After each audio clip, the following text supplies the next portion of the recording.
Perspective on the 2010 midterm election. We are joined in the studio now by Republican strategist Dick Kamen and Democratic strategist Bill Maher. Gentlemen, thanks for joining us. I'm going to start with the gentleman who represents the Republican Party because it seems like it's a big Republican night. What's your take on it so far, Dick? So far, the preliminaries that I'm seeing coming in, the races that have been called are on target for the Republicans to at least take control of the House. So that's a big change. Exactly. And Bill, what's your take on what you've seen so far? Obviously, it's just a little past 8:30. Polls are still closing, and it's pretty early still in the West. But from what we're seeing here on the East Coast, I think it's still early. I think that Dick is right that the Republicans are going to take control of the House, but I think that's pretty much been a foregone conclusion for a couple of weeks. But I think there are a lot of close races. There's a lot of results to be had, and I think that Democrats will do a little better than people expect. I don't think the type of visceral effect that the Tea Party people thought would have is going to happen.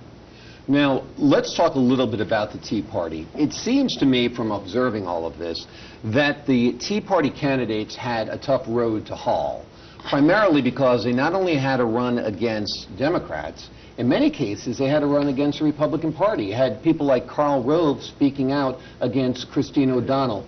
Dick, tell me what's your take on that. Well, the fact that the driving force behind the Tea Party candidates were fiscal issues, that's helped unite post-primaries.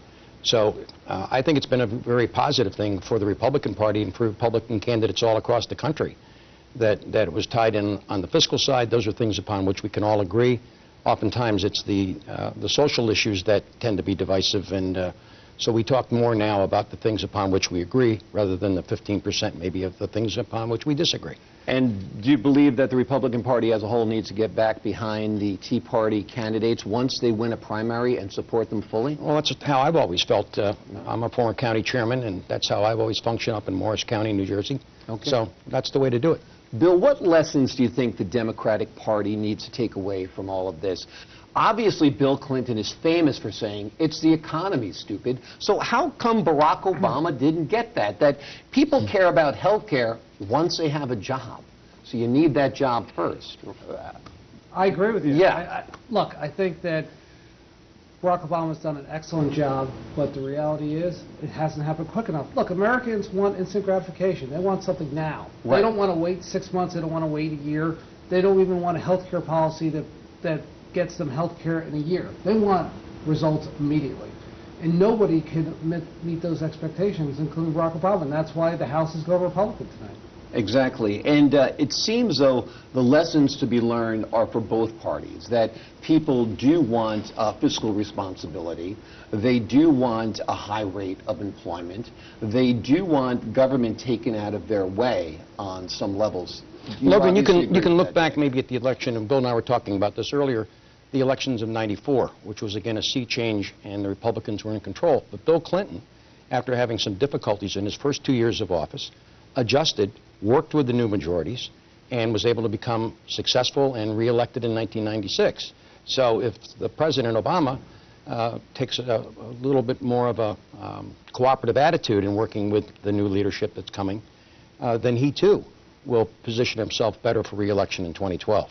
And Bill, this might be a godsend for Barack Obama because now it's not all on him.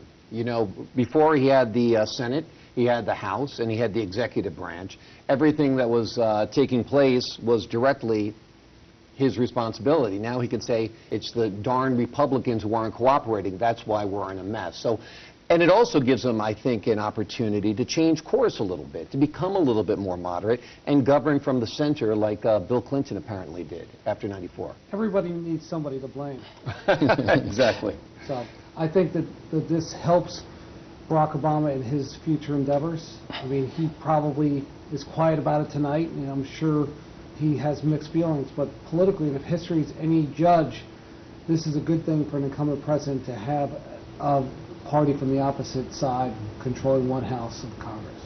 Exactly. It'd be interesting to see what the president does with his new reorganization. Losing Rahm Emanuel is a big loss for his White House staff, and we'll have to see how he restructures and has the people around him that are able to reach out to both parties.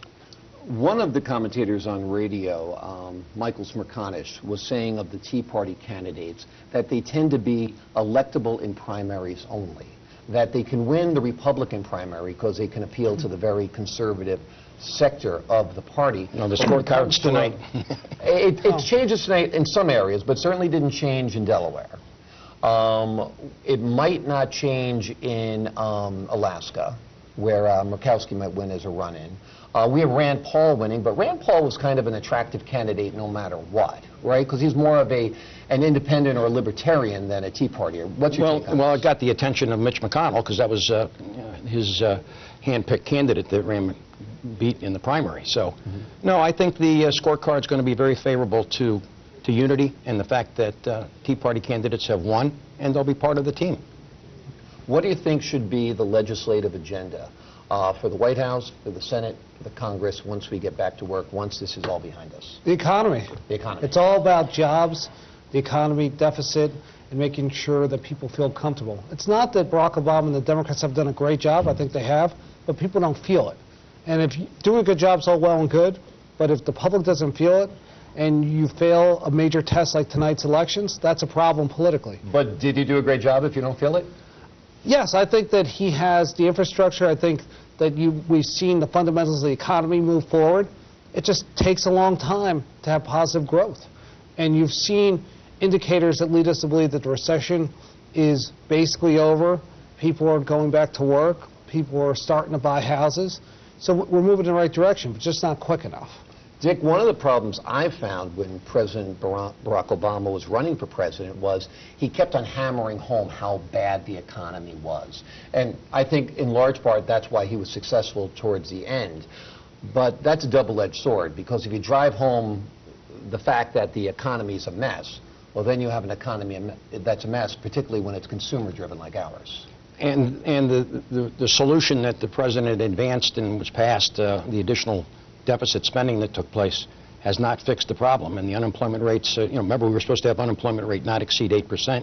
We're 9.5%, 9.6% across the country. In many places it's as high as 22%. If you look at, that's why Nevada is such a hotbed for tonight's election. So I fully agree with Bill on this. It is about the economy, it is about jobs, and these numbers of people that are unemployed, friends and neighbors, it's a recession when you know somebody is unemployed. It's a depression when you're unemployed. And I know lots of folks who are missing a job right now. Absolutely. Same with me, and I'm sure the same with you as well. Well, Dick Kamen, thank you very much for your time, and Bill Mayer, thank you very much for your time. I appreciate your insight, and a little less polarization here. We actually have some middle ground that we're finding here on election night. Coming up after the break, we'll have more on the top stories and the close races from the midterm election. We'll have them live, so stay tuned.